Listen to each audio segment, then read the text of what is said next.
Slay the Stars is a 5th edition actual play and is the brainchild of 3 friends with one goal: to share an epic story with people who want to listen. Content warning, we do curse a bit, so if you're a child or that's not your thing, this might not be for you. We play by the rules, but we are not afraid to stretch them a bit for the sake of fun. And bad calls happen, and when they do, let's talk about it. Reach out on social media and start some discourse. We would love to hear from you, but please leave the negativity at the door. We want to form a community that's based in positivity and mutual enjoyment of this hobby that we all love. Now, let's begin our story.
Hey guys, welcome back. Last time you did some information gathering at the Queen's Rest and learned a little about politics in the Velen Empire. The episode culminated in Zemira seeking help from her very drunk father, who spends his time on his boat, avoiding his life and responsibilities.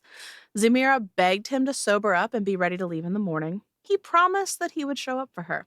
You both passed the evening drinking and exploring a bit of the city, but eventually you headed back to your room at the Queen's Rest, settled in for a long rest. That is where we will begin today. First thing I need you both to do is to roll me perception checks with disadvantage for your night of partying. Okay, cool. But before I forget, does Zem's dad have a name?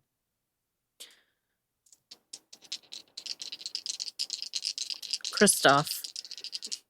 All right, that's it. Little on the nose. 16. 3. Oh. Get it. Oh, no. So this is after a long rest? Well, this is going to be, you'll see. Okay. So, you got a 16. Mm-hmm. Roll me 1d10. You got a 3. Roll me 3d10s. Do you want the good news or the bad news? I would prefer the bad news, please. Well, they're both the same news. It's a 10. I don't know which one's which. For a second, I thought that was a 20, but you can't have a 20 on a D10. I just don't have that many D10s. 7, 2, and 4. All right. So, Zem. Yes. You lost, now I have to do the math, 13 gold. Ew. In the evening. Somewhere between drinking, gambling, carousing, whatever you're doing, maybe stolen. Char? 10. Thanks. That is unfortunate. So I rolled a 3, and I only lost 3 gold pieces more than you. Cry math. So I got chocolate wasted. Why does my head hurt so much? Well, we are actually starting during your long rest. Zem, I'm assuming you set up alarm before you went to sleep. Yeah, every night. Yeah, regardless of whether you're drunk or not, this has just been a thing that It's you gonna do. be So it's good drunken dance to set it up. And to and also just to put it out there, if we're in a room, my alarm will include like just outside the door so that it's like the handle. yes. Even with the alarm spell, you guys are drunk. Would you take watches as well, or would you both just get back to the room and pass out? I would probably pass out after setting the alarm. How drunk? Pretty drunk. I mean, you lost 10 Passed gold out. pieces. All right. So, Zem, you fall asleep, and you are in the middle of what is probably almost a blackout. But you end up in the middle of this dream that is incredibly vivid, even more so than most of the dreams that you've had to this point. And you've never been here before. You're in this dark corridor, and your eyes strain against the blackness around you. Normal human eyes would be completely blind here, but you're not normal. Are you, Zemira? I am not. She's not? So, with your extended dark vision, you can get kind of a lay of what is around you. And you press one hand against the wall to your left, and it's smooth and cool.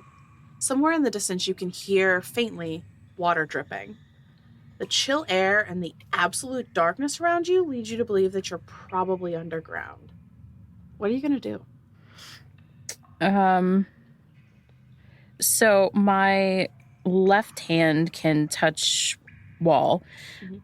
If I extend my right hand, can it also touch like a wall on the other side? No, the corridor's too wide. It's probably 10 feet across. Okay. If I go to that side, does that wall feel the same? Like it's like truly okay. Yeah, everything is smooth. Okay. If I look behind me, is that more corridor? Yeah, it just seems to extend off into darkness behind you and in front of you. If I stand with the either wall at my back, does it make a difference? Like, do I see anything different left or right? Roll me a perception check. 19. Okay. When you stand with your back against, we'll say, the wall on your left, and you focus in on what's happening, you hear that dripping water sound is definitely coming from your left now, what would have been in front of you when you were first standing in the corridor. And there is the faintest breeze coming from that direction as well. Okay, I'm going to go in that direction, but I want to keep the wall like within touching distance. Actually, no, I'm going to like kind of hug that wall, that same first wall. Okay. You keep your hand on the wall, stay close to it so that you can keep some sense of direction, so you don't get turned around. And you walk and you walk, and it just seems like nothing for what feels like a very long time could be shorter. It's hard to perceive time in this very dark space. But eventually you see the faintest light coming in front of you. You think for a second it could be like a trick of the eye. But as you approach it, slowly taking stock of your surroundings, you realize, no, this is definitely light, but you seem to be utterly alone. There's not even that sense that anybody's watching you. There's just this almost oppressive feeling of loneliness here. The light, does it have a color or tone to it? Does it seem like a white light or a blue light? Or it does have a whitish, maybe with like a hint of blue glow to it. Okay.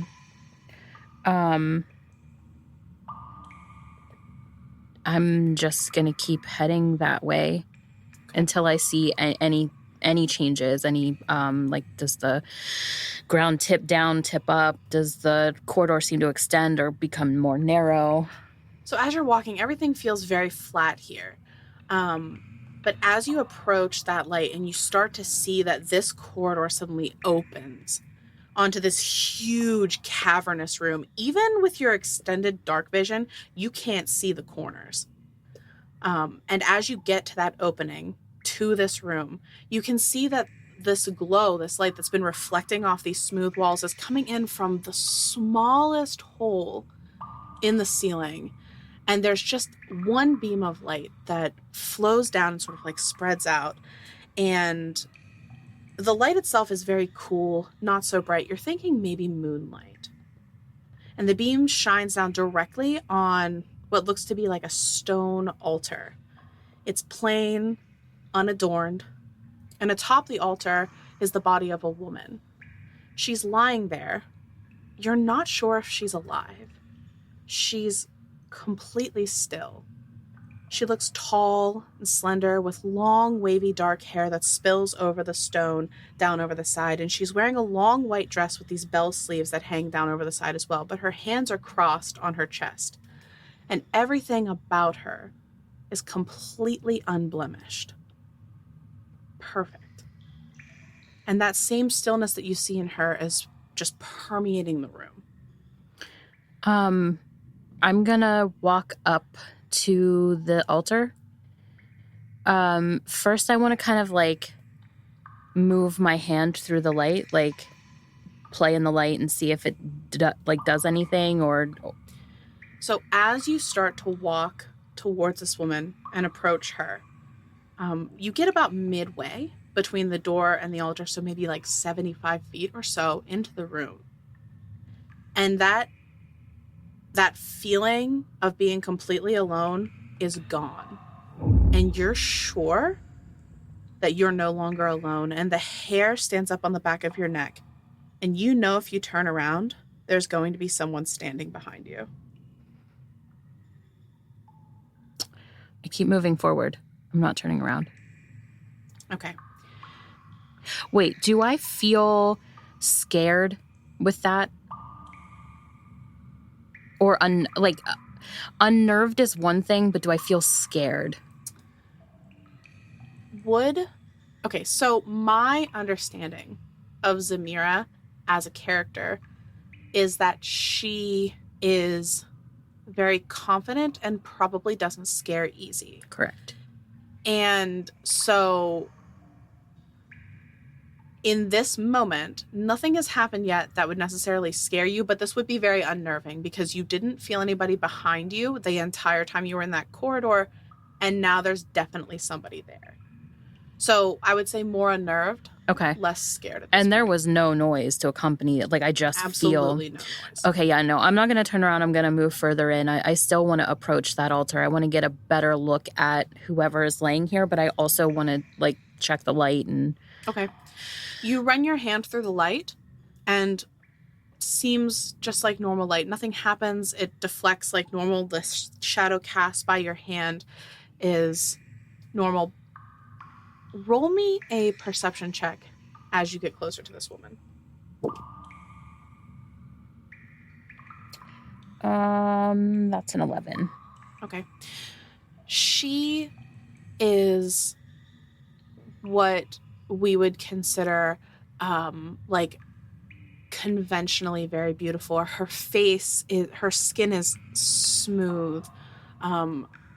She has a slight rosy color to her cheeks that leads you to believe that she's probably still alive, but she doesn't appear to be breathing. And just as you're about to get a slightly closer look, you hear a voice from behind you that says, "Well, I suppose I shouldn't be surprised to find you here. Our connection is growing, and it was only a matter of time before our dreams stopped touching and started melding." I'm going to turn around at that. Okay. You see that this figure has moved into the room, and they're probably maybe 50 feet from you at this point. Still completely silent. They have not made a noise. And this is another woman. She's standing there in this black floor-length dress that has these golden appliques around the waist and along like the hemline that ride up to the knee. And the dress sort of like pulls around the ground. It is completely sleeveless and has a plunging neckline that gives you a decent look at her skin, which is ghostly pale, almost the color of the porcelain mask she's wearing. This mask is made of the whitest porcelain you've ever seen in your life, and it has gold and diamond adornments.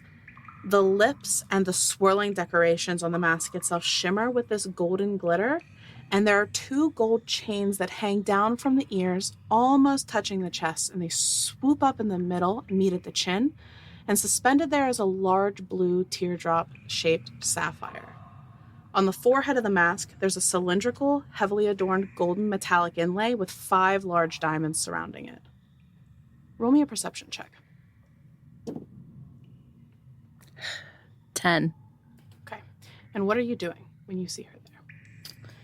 So first, does the voice sound like the voice from my dreams? 100%.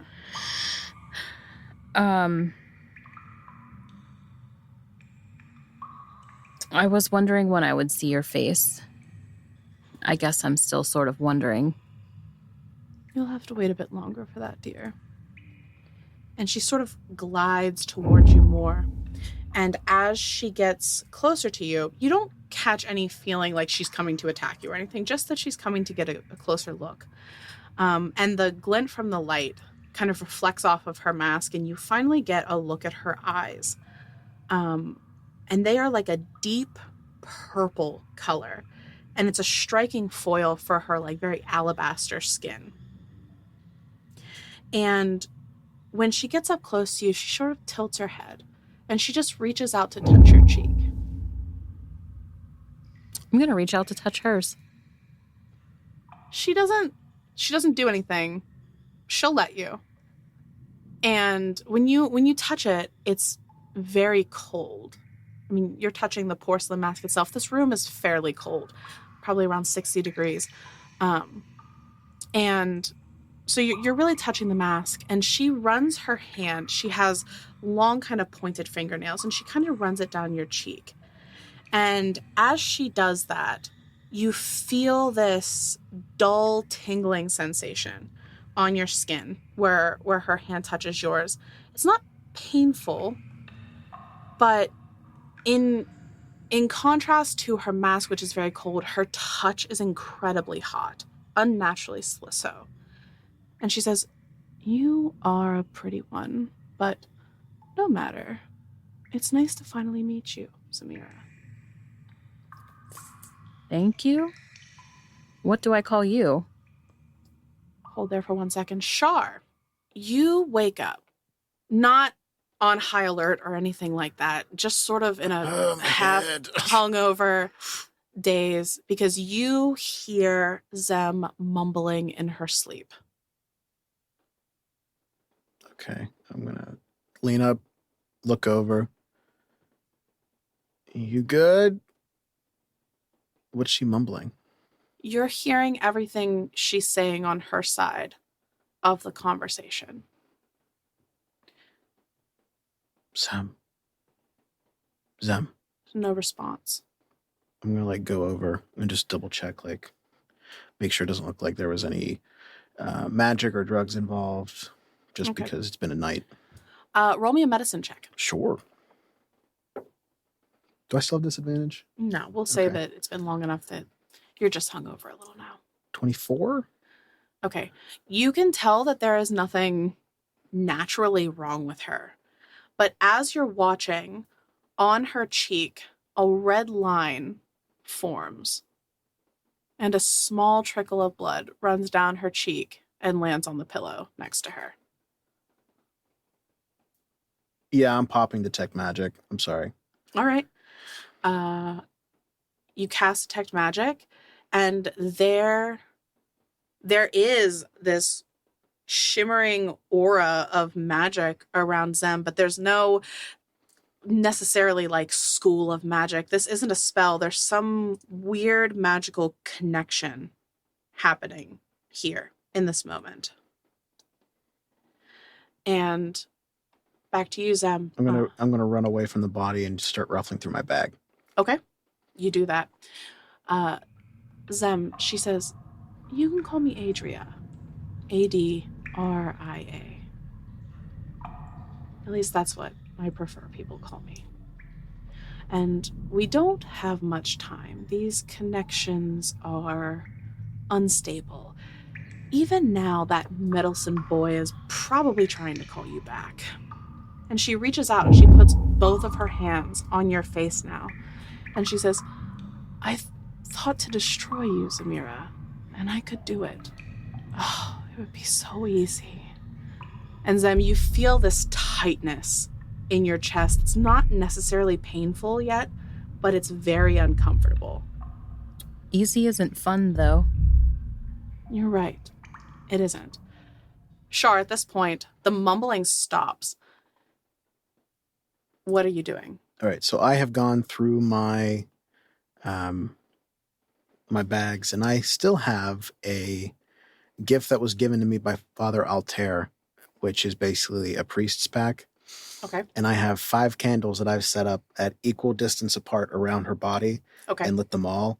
And I'm just going to be like, all right, if this doesn't work, and I will burn a spell slot trying to call her back and like sever whatever connection there is. Okay.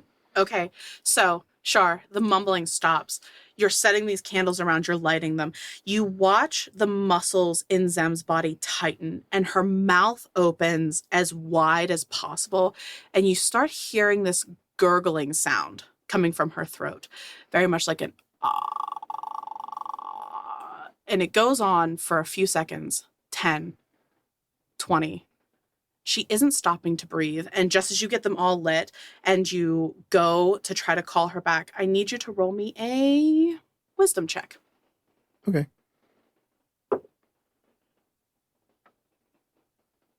Straight wisdom? Yes. 19. Okay. Zem. She says to you, you feel it, don't you? That connection to the darkness. It reaches for you just as it did for me. You have to embrace it. Don't end up like her. And she looks over towards the stone altar. There's nothing to be done for the boy. There's only good there, and I can only keep one. But you could be so much more. All you have to do is submit. Who is that?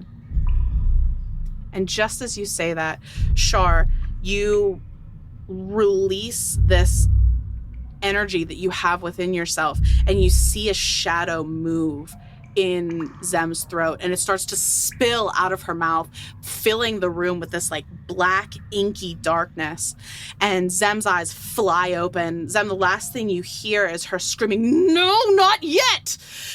And you open your eyes and you're in the room and you see this pool of darkness kind of like leave your throat. You lurch forward, coughing, this like black ichor spilling out of your mouth. I need you both to roll me initiative. You still have advantage from the previous night. I have a 17 for that. Okay. I need I have a a second. 19, 17. All right.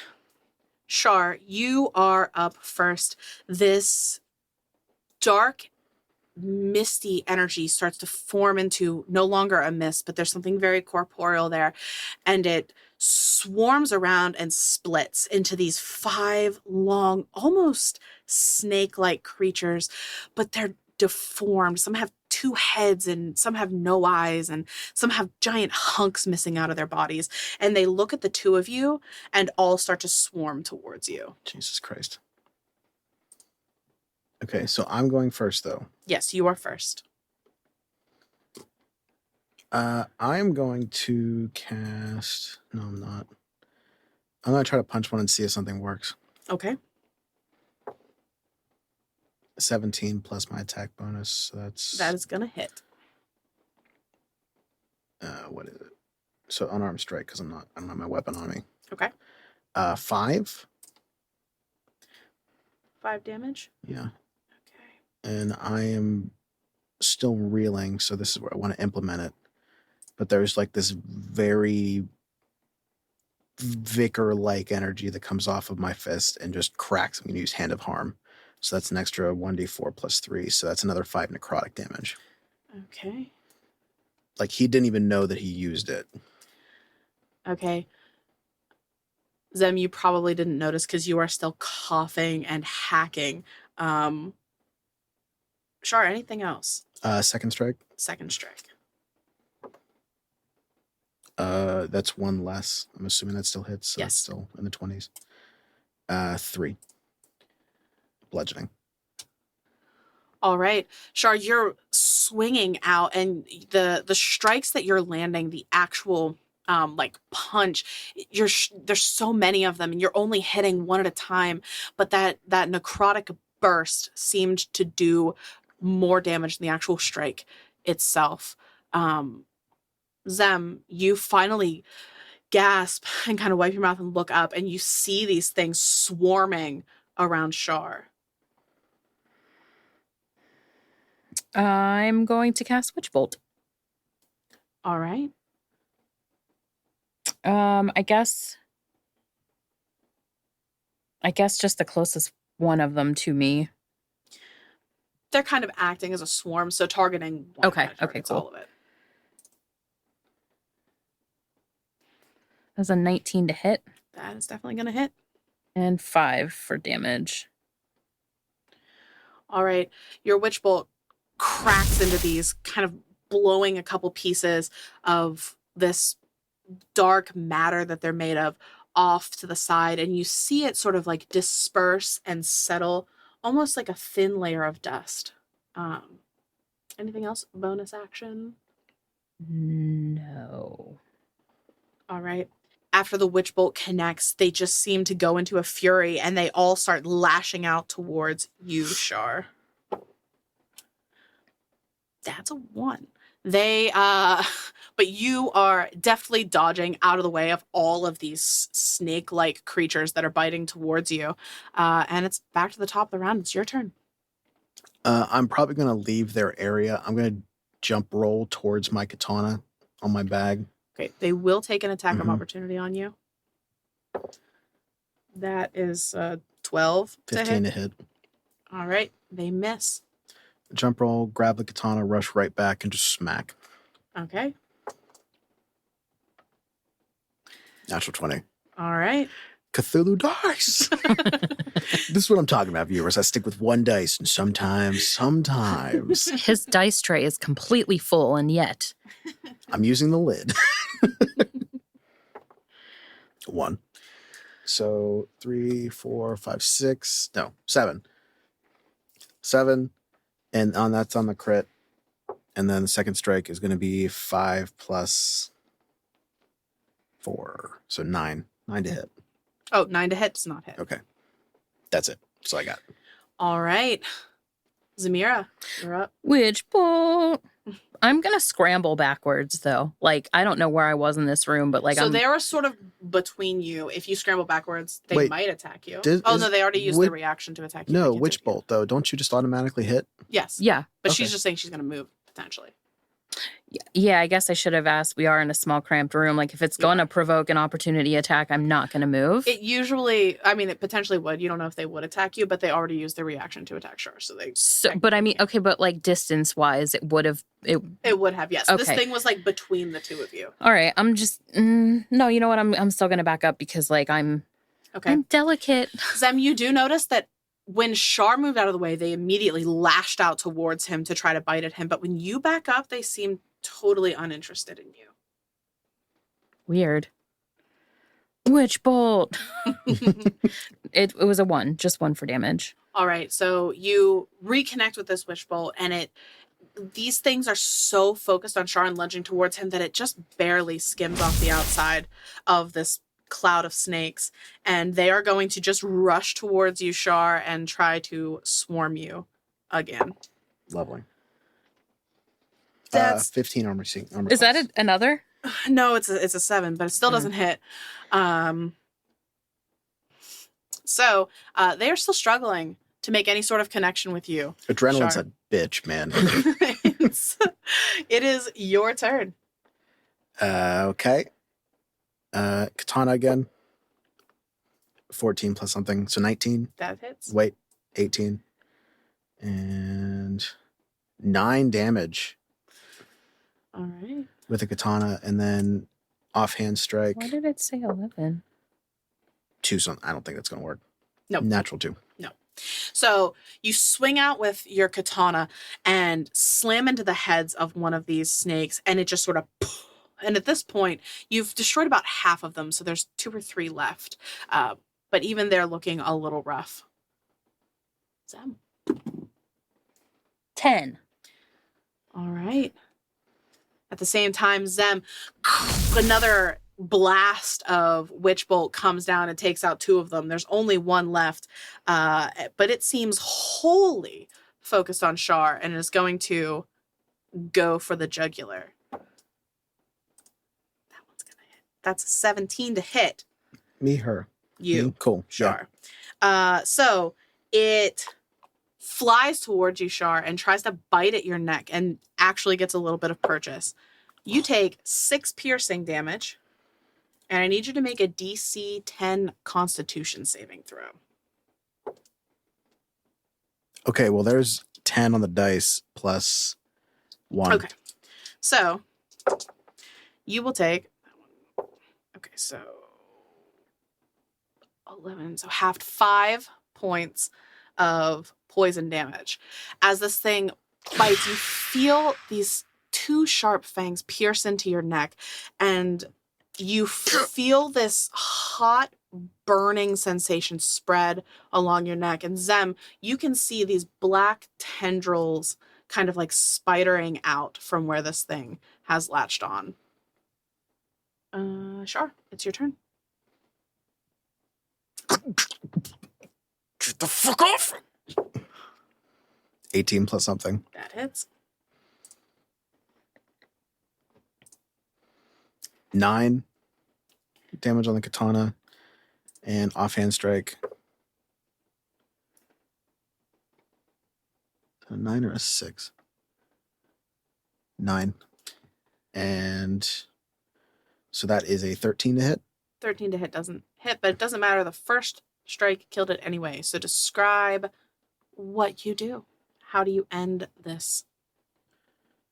So I imagine he like tried to like pull just with one hand, like grab the other one's neck, even if it like rips some more blood off of him, just throw it and like haphazardly like bash the katana around, just trying to get him off of him. And if it worked, cool. Okay. But he wasn't trying to like end it. He was just trying to get them away. Yeah, you go to rip this thing off your neck, and when you pull it off, you can feel this sort of like snap. These things aren't entirely corporeal, and the head sort of like tumbles down and on the ground, and the tail, you're not really sure what's happening. You throw it and swing with the katana, and just sort of scatters into the room, and the 2 of you are left there. He immediately collapses. I'm going to burst into tears. And then I'm going to scramble over to you. Yeah, he's going to crawl over to his bag. Just okay. Are you hurt? Are you okay? I'm fine.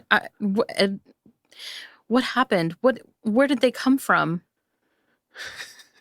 He just kind of chuckles. Are you okay? I'm going to like look down. I'm assuming I'm covered in all that black goo. You are. Char's looking for his medicine bag. No, it's not called a medicine bag. Healing kit. Healing kit, yeah. You eventually find it. It takes you a while because you're panicked and you're going around. You probably see it 3 or 4 times before you actually see it and grab it and pull it out of your bag. Okay, so I'm going to start bandaging up my neck. Okay. Do you want to roll the Cthulhu dice, like the hollow one? No. Okay. My dice have betrayed me today. 3 plus 4, 7.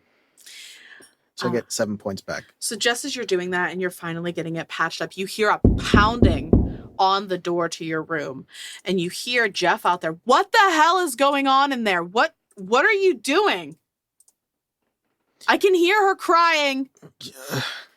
Just let him in. Yeah. I'm gonna like crawl over. I'm gonna open the door, like still like bandaging my neck that's bleeding. So wait, I'm sorry. When these things were dying, they poofed out of existence. Yeah, the only thing left behind is almost like a dark, ashy substance. Just faint. If you were just looking at it, it might just look like dust or dirt if you didn't know what was there before. Okay, so side note, I would like to try to collect any of that, but also. When you open the door for Jeff, he looks at you, Char. At first, he was coming here to kick your ass because he thought that you would hurt Zemira or something. But then he sees you kind of holding your neck that there wasn't even a lot of blood because it was just these 2 little points, but there's still that purple spidering effect on your neck where the poison entered. And he looks at you. The rage turns into concern. He looks over at Zemira, who is the front of her is covered in this black vomity substance. And then he looks at the window thinking somebody came in to attack you, but the window's closed and not broken. And he's just like, I don't. Can I get a wet towel? Are you okay? We'll be fine, I think. I don't know. I don't know what it was. It's gone. I'll leave the door unlocked. Oh, yeah. I'll be right back. He's very concerned, but he turns and leaves to get the towel that Char asked for. While he's gone, are you guys saying anything? Okay. Are you okay? I think so. No, yes. You mentioned a voice in your dreams. How did you know that? Apparently you talk in your sleep. And he's just going to like collapse against the back wall somewhere. Zem, as far as you know, you've never talked in your sleep before. What happened? I've never had a dream like this before. No shit. I was in a hall, like a big corridor. It was, I think, underground. It felt like underground. And I walked, and then eventually it opened up into this space. There was an altar. There was a woman on the altar. There was a light. I went in to see what it was, and then there was someone behind me. It was her, the one that I hear all the time. What do you mean? About which part? Because I don't know. I've never seen any of these things. I've never seen her before, either of them. There were 2 women. I need a minute, I think. I think I need a whole year at this point. That's as you're fair. saying that, Jeff comes back in the room, and he's brought a bucket about half full with water and 2 towels, and he's like, I brought one for both of you. You look like you could use it. Do you guys need anything? Tea, food? Jeff, how powerful of a mage do you have to be to invade someone's dreams? And Char's just like talking out of his mind right now.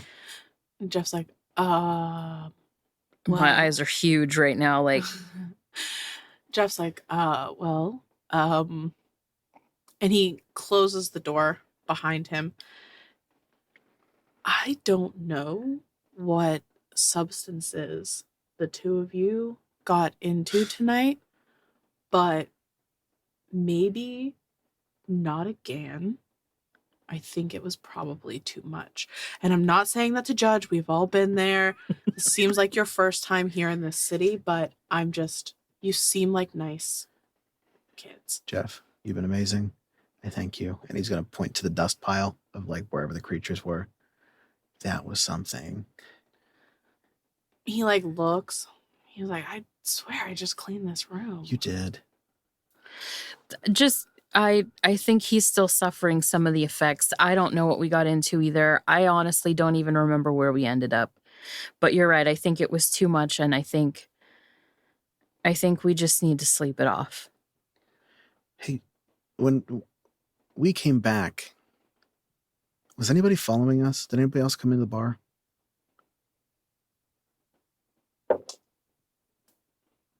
I didn't notice anybody following you when you came in. I usually try to keep a lookout because I don't want that kind of, goings on at my tavern.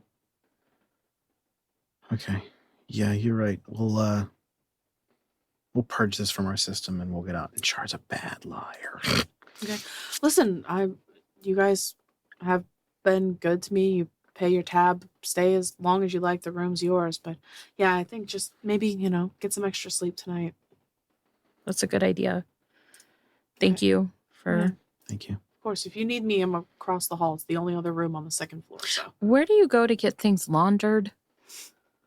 Oh, there is a place about 3 or 4 doors down. There's a laundress down there. She's great. She'll get he looks at your clothes. She can probably get that stain out. Excellent. Okay. And she's not open late, right?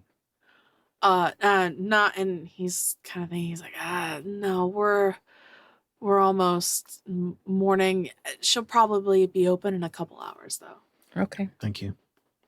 Yeah. And he'll turn and walk out, close the door behind him. Okay. I'm gonna just quickly look over Zem. Is she hurt anywhere? Is she bleeding anywhere aside from the on the cheek?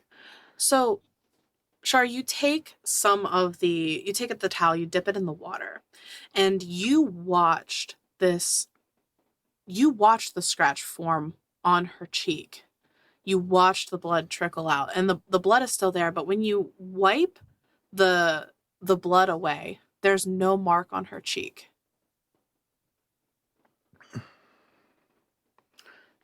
Then do I have it on my face? No. No, you don't.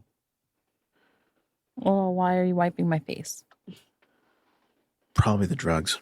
And he's gonna just go back and lay against the back wall. Okay.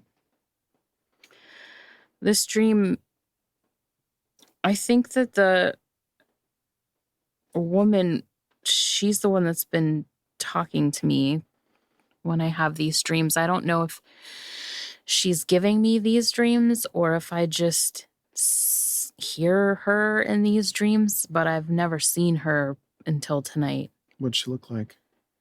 She was beautiful, but terrifying in her own way. She had this mask on, this porcelain mask. A gown, like a long black gown with gold. The mask had gold and jewels. There were 5 diamonds set in the mask. 5 diamond. Just not Char is going to question it, but I am. When we were flipping through the tarot deck, did we have anybody that matched that description in the cards? Yes. Cool. Anything else? Well, the other woman that was there, I caught a glimpse of her, but I didn't. It looked like from further away, I almost thought she was dead. But then when I got closer to her, I saw her cheeks were rosy, even though she wasn't breathing. But she wore white instead of black. Why'd you think she was dead? It was so still. And the feeling, I felt alone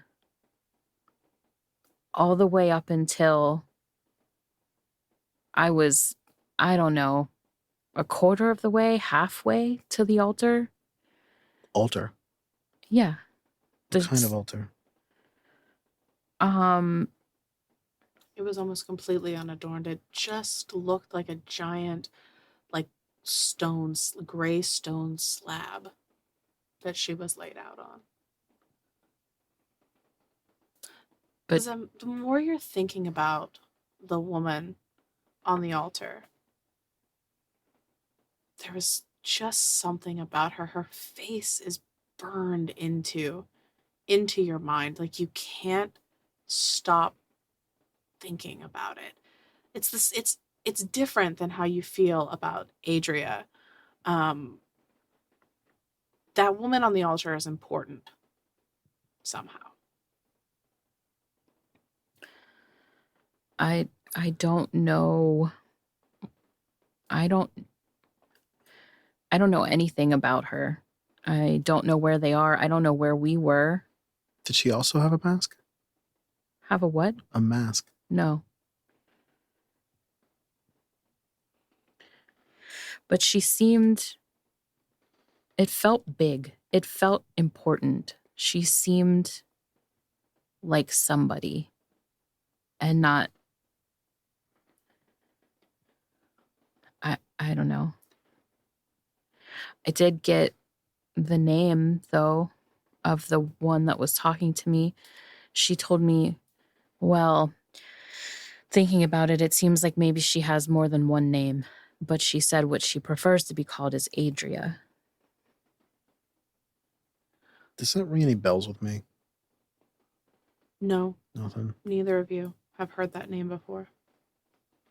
Multiple names?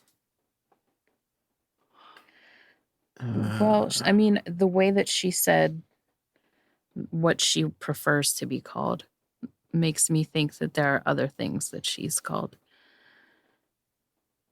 And it was weird. She almost seemed to be gentle with me, but I got the very distinct feeling that that was not her natural inclination. She put her hands on my face. I think she might have scratched me or something. I'm just like absentmindedly like looking off into a corner of the room and like rubbing my face where she scratched me. Yeah. Left cheek. Yeah. She has a lot more control over you while you're grieving. There's literally something that popped up on your cheek and it's gone.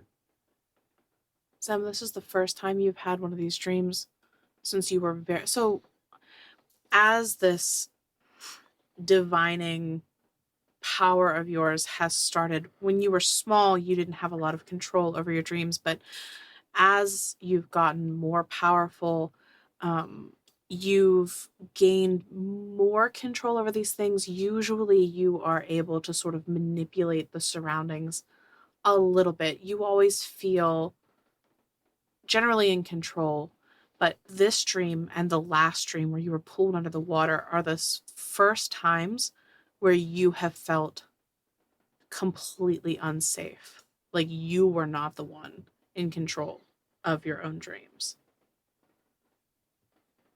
Did she say anything about the other woman?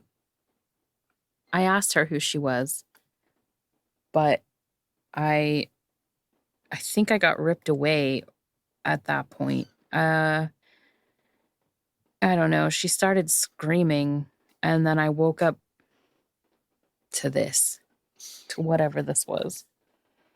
Did you notice, though, that they didn't attack me at all? No, not really.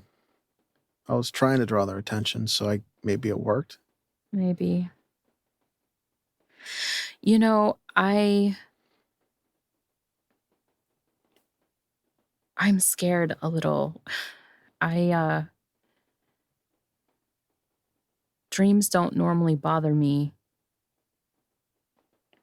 She said something. She said that our dreams merged or were merging, but I didn't feel like I was in control at all.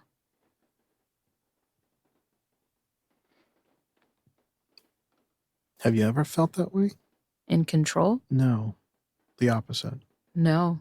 Well, there was that other dream recently where I was dragged under the water. That felt very similar. That was the night of the graveyard, right?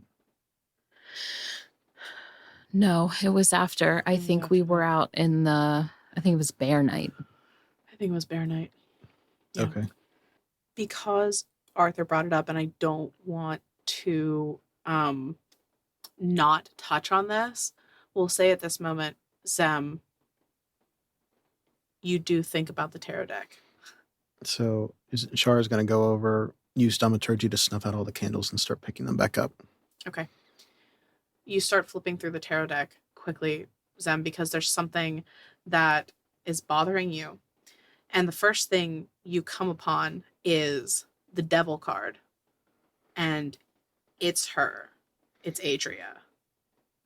White porcelain mask and all? Porcelain mask and all.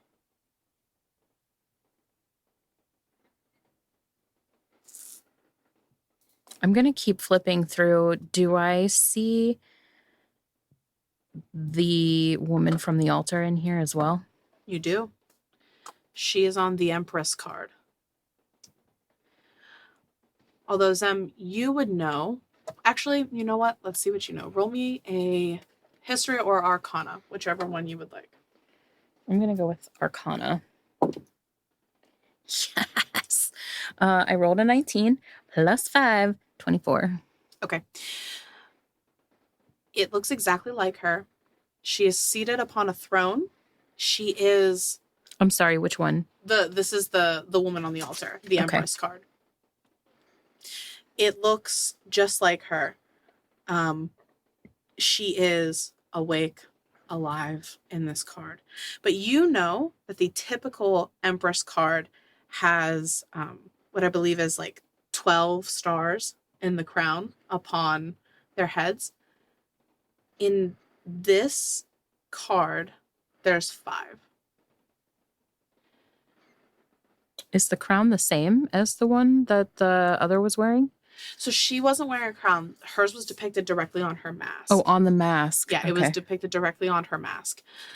This is an actual, like a tiara that the woman in white is wearing on this card. Was there a pattern? Was there a pattern to the way the stars were put into the mask? They seemed to be arranged in like a circular formation around this golden inlay in the center. Was the point, like, because there's 5, was that at the top or the bottom or neither? Oh, I see what you're saying. It was more like very circular. Like they weren't like speckled, like in like a star-like form. Oh, they were got very it. They were circular tight. arranged. They were tight. Okay. And then this circular inlay went like almost diagonal through it. Okay. Got it. But yes, and with that arcana, you would know that on all of these tarot cards, including your own, because I believe you are on the star card, there are always 5 stars depicted. 5 stars on every single card? On any of the cards that would generally have stars, there are 5 in the sky. Has she ever mumbled in her sleep before? You've never heard her mumble in her sleep before. So as you're cleaning up, I'm going to pull out the devil and I'm going to pull out the Empress and I'm going to like walk over to the bed and like slap them down. That's her and that's her. So I was going to slowly pick them up. I don't recognize either of them in any capacity, correct? You don't recognize the devil card, Adria. You don't recognize her at all. But there is something almost familiar about the woman in white on the Empress card. Like you should know her, but you don't. That's the feeling you get. He's just going to slowly pick up the Empress card and kind of stare at it. Sit down. She's the one that was laying on the altar. You said it was a dark room. Mm-hmm. How'd you see it? How'd you see anything? Well, it was hard, but there was in this room, there was like a hole in the top of the room.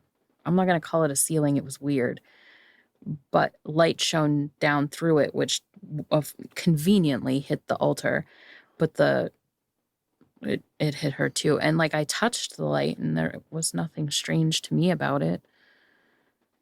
Just light. Maybe from the moon or a moon. It had that same glowy quality. I'm going to put the card back down. I'm going to look out the window. Is there a moon tonight? The moon has already set at this point, and so there is no moon in the sky. But as you're watching, you can see the 4 points of light in the sky that you can generally see.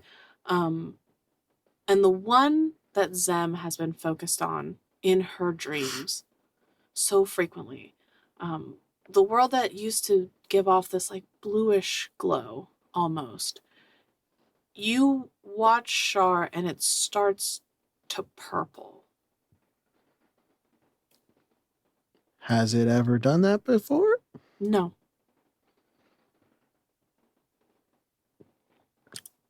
Sam, can you just confirm something for me? I'll try.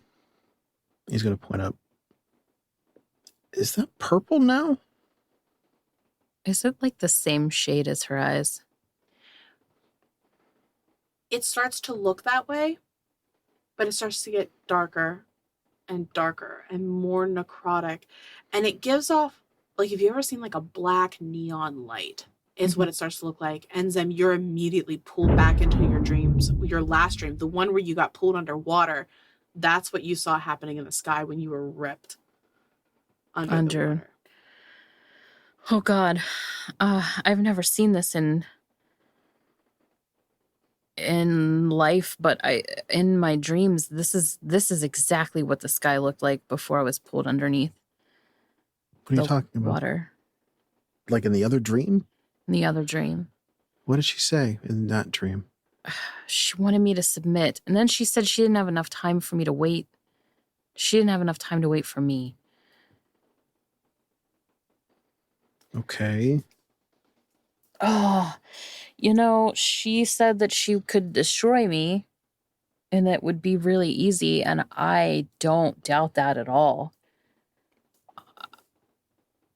But you know me, and I might have said something. Yeah. Why am I not surprised? We just add that to the list of all the bullshit we have to figure out. I said easy isn't fun. I tried to bide time, but it might have been a taunt. You taunted her? I didn't think it through. Zem, another thing I want you to focus on from that meeting with her is that she said she can only keep one of you. I'm not saying anything about that. Okay. I want you to have that noted. I had more gold. Like he's kind of like reaching around his pocket, like now that he's like had like no adrenaline. What? Son of a bitch. What? Gold stolen. Well, that's unfortunate. He's gonna go through his bag. Like that's gonna be his like. That's gonna occupy his time for a good bit of time. Zem, you're absent-mindedly looking through the tarot cards, and those are the only two new ones that you've noticed like this time. The only two that you've been able to like recognize so far. But you get to one of the cards and it's blank. And there was not a blank card in this deck before. Do I have the same number of cards? Yeah, there's the same number of cards. One of them is blank. So, brief pause. Because I don't want to like put you on the spot, but I would like to ask, can I lay them all out and see which one is now blank? Yeah. Okay. Yeah. All right. So if I lay them all out on the bed or wherever, I don't know if there's a table in here, can I figure out which one is now blank? Yeah. You lay them all out, going through each of them, and you realize it's the world card. That card used to have a picture of the golden pillar that is the sun in this world. And it used to have 5 stars around it. But now the card is completely black. Black. Front and back? Yeah. Like it was dipped in that goo? Like, I'm not saying that's what made it black. I'm just saying, like, it looks... Yeah, it's completely black on both sides. So if I look at the other cards, do they look like they're made out of, like... I know you said they were painted on, but do they look like they're made out of paper? Like, I mean, like is very there thick paper. a white edge? So, like, what I'm saying is, does it look like these are now... I don't know how to say what I'm trying to say. Do they look erased, or do they look like they've been taken over by black ink? No, this looks like it was completely erased. Okay. I've got an idea, and he's going to start immediately pulling back out some incense and some candles, and he's going to sit down for 10 minutes. He's going to do the tech magic again. He's just going to look up and down Zem just to make sure, because I mean, like, the black ichor was there before. Yeah. No, you no longer see that like hazy magical cloud of whatever that was surrounding her. That seems to be gone. You do notice on the piles of dust that were left behind by these snake creatures, there is like a faint glow of like a conjuration magic. The things that were summoned? Yes. So if I would like to take I'll take a page out of my notebook, and I want to like brush some of those weird ashes, whatever, in like into the center, and then I'm gonna like fold it up, and then I'm gonna put some string around it to like secure it, but I want to put it in like a component pouch. Sure, you can do that. I'm also going to change so that I can... Did I get the things that I bought from... Oh, I forget her name. Cloud. The things that I bought from Cloud. Did I take them with me, or did I need to go back and pick them up? No, you have them. Okay, I'm going to change. Okay. So I probably look real fancy, but I also don't want to be covered in black grossness. Yeah. So that I can take that to the laundress. Okay. Perfect. The card, does something look like anything changed in the cards? Just like, it would be like passive perception glance. It wouldn't be like looking for it. Yeah, no, you still get that faint divination glow from them, but nothing seems to have changed about them. Wait, you said that it happened before. What happened before? The star. What was the next thing that happened? You got it was a dragged violent... Yeah, you saw the star change. You got dragged underwater. You heard Adria say, "I can no longer be patient." And then you woke up. Yes.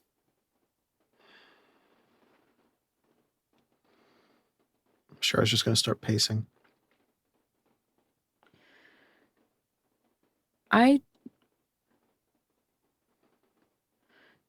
don't understand how someone's invading my dreams. I thought that this was something else. Messages. But this tonight and the one where I got dragged under felt like someone else's will. And I don't know how, but I feel exposed and like someone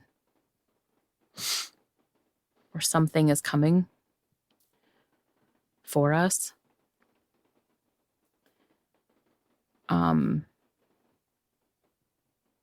I don't know. I'll stay up. Why don't you try to get some sleep? I'll keep an eye on you. The last time I tried to get some sleep, we almost died. I was also panicked and drunk and passed out. If what happened before is going to happen again, I can hear you. I can hear what you're saying. Okay. Okay? Did we get a full rest? Not yet, but if you go back to sleep for a little bit, Okay. you will. All right. Well, then I rolled portent too early, but I also didn't use them. You didn't use so, it, it's fine. all right. Yeah, I'll go back to sleep then. Okay. In my fancy dress. You go back to sleep. Get a little sleep. Char, you stay awake, keeping yourself busy. You need a little less rest than Zem. I'm going to knit. I'm just kidding. But eventually, you guys wake up a little later than normal, but that's fine. This is a city where most people sleep in. And we're going to cut this episode there. Oh, creepy dreams. Everybody's getting dragged around, getting attacked. Oh, it's awful. Okay, so welcome back to the end of Slay the Stars. We hope you guys have enjoyed yourself so far, every other episode. So this past Saturday, we released a dramatization of a between the scenes between episodes 11 and 12. So if you haven't already, go check that out. You can go find it on either our Twitter or our website at slaythestars.com or at slaythestars on Twitter. This Saturday, we also have another special thing coming out. I'm not going to spoil it because I would not like to be murdered again. Necromancy's a bitch. So, I hope you guys enjoyed yourself. I hope you continue to enjoy. We got a lot of really, really cool things planned up. So go follow us on Twitter, on our socials. Go follow us on Patreon. We release a lot of little bonus content things there for you. So I hope you enjoyed it so far. Thank you all. Have a good week. Until next time, per somnia ad astra. Stay tuned. Intro music by Isaac Vyers. Character designs by Cam Gonzalez. Photos by Rachel Bianchi. Special thanks to Kaylin Williamson. Produced by Leah Hemrick. Graphics designer Jen Kearney. And audio engineer Arthur Polino.